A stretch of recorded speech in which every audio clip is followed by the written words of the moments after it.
So the session that we did was a session on combating myths and stereotypes with tools for police and judicial education on LGBTI issues and people. And it was an interactive session. We decided that we didn't need to be formal in the sense that there were plenty of formal meetings, but that we were a resource for the people in the room, and we wish to share various techniques and addresses. So the first issue I think that's important that we discussed is that stereotypes do exist, and that we therefore, and everyone has them, and that we therefore must address them. We have to address both them in terms of what they are, but also the contexts in which they show up.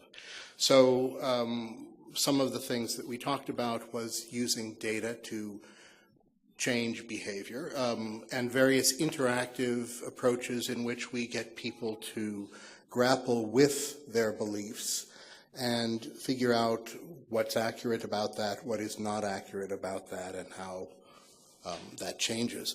We talked about language and how language, particularly in this area, is important, what you say, what you don't say, how you say it, and that kind of sensitivity is significant in dealing with people's preconceptions on these issues. And lastly, in terms of one of them, there are very difficult questions about stereotypes and how that affects behavior. But there's one thing to think about, and that is that it's not always important that you change people's minds. But what is important is that you change people's behavior. Right? In other words, what is inside someone's head is one thing, and that's a product of culture and religion and everything else. But that's not necessarily what needs to change. What needs to change is how people treat others.